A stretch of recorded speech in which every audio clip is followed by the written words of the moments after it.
सुबह ठीक 9:30 का समय था। बेंगलुरु के एक विशाल ऑफिस के सामने लग्जरी कारों की लंबी कतार लगी थी। लोग उतर रहे थे, सूट, टाई, चमकते जूते। हर चेहरे पर एक ही बात साफ झलक रही थी, आगे बढ़ना है हर कीमत पर। उसी भीड़ में एक युवक बहुत शांत कदमों से मुख्य गेट की ओर बढ़ रहा था। उसके कंधे पर एक पुराना बैग था, कपड़े हल्के से सिकुड़े हुए, जूते इतने घिसे हुए जैसे वक्त ने भी उन्हें थका दिया हो। उसका नाम था राहुल। लेकिन राहुल साधारण नहीं था, वो इस कंपनी का असली वारिस था और आने वाला मालिक। पहला दिन, पहली परीक्षा। राहुल ने सफाई कर्मचारी का भेष धारण किया था, हाथ में झाड़ू, सिर झुका हुआ और दिल में सिर्फ एक मकसद, जानना कि कौन ईमानदार है और कौन दिखावे में। तभी एक महिला तेजी से आई। वो थी प्रीति, कंपनी की असिस्टेंट मैनेजर। प्रीति, यहां क्यों खड़े हो? तुरंत साफ करो, ये तुम्हारी खड़े रहने की जगह नहीं है। राहुल ने सिर झुका लिया। चेहरे पर शांति थी, लेकिन दिल में एक हल्का दर्द।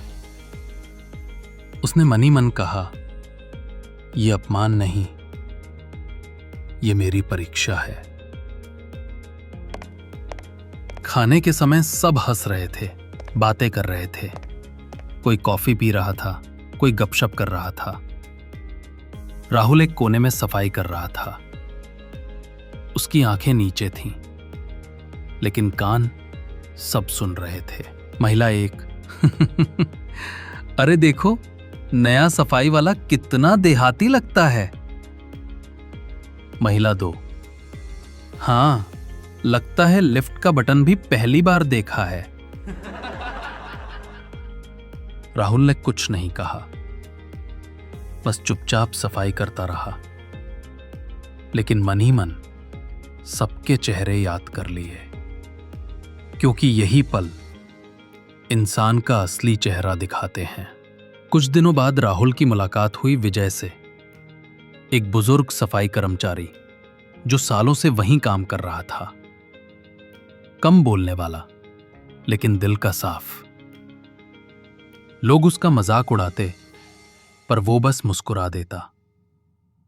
राहुल, भाई, जब लोग आपका मजाक उड़ाते हैं, बुरा नहीं लगता? विजय, बेटा, सम्मान ऊपर से मिलता है। अगर हम ईमानदारी से काम करें, तो मन हमेशा शांत रहता है।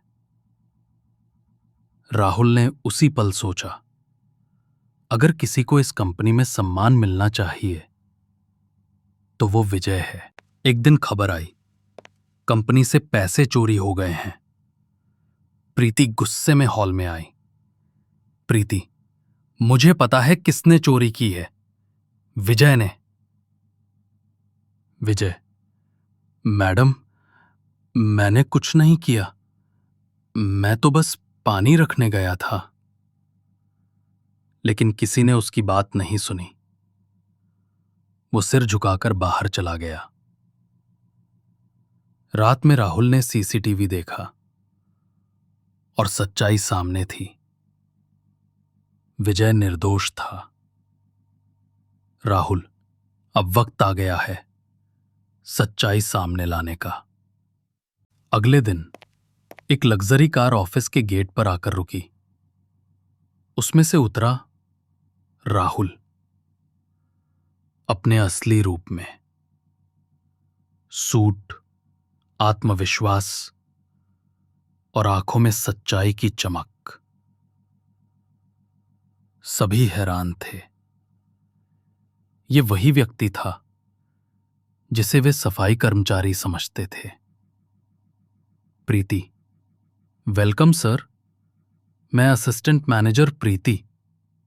राहुल, अपनी पहचान बताने की जरूरत नहीं प्रीति, मैं सब जानता हूं। राहुल ने स्क्रीन ऑन किया। सीसीटीवी फुटेज चलने लगा। सभी ने देखा, विजय निर्दोष था। हॉल में सन्नाटा छा गया। सिर्फ सच्चाई की गूंज रह गई। राहुल, विजय, आज से आप इस कंपनी के लॉजिस्टिक कोऑर्डिनेटर हैं। ये आपकी ईमानदारी का इनाम है। विजय की आंखों में आंसू थे। प्रीति का सिर झुक गया। राहुल, प्रीति, जिंदगी खत्म नहीं हुई। अहंकार गिरा देता है, लेकिन बदलाव उठा सकता है। अगर चाहो तो हमारे ट्रेनिंग प्रोग्राम में शामिल हो सकते। प्रीति की आंखों में आंसू थे। उसने सिर झुकाया और कहा, थैंक यू सर। अगले दिन से सब कुछ बदल गया। लोगों ने समझा, पद या पैसे नहीं, चरित्र और मानवता ही असली पहचान है।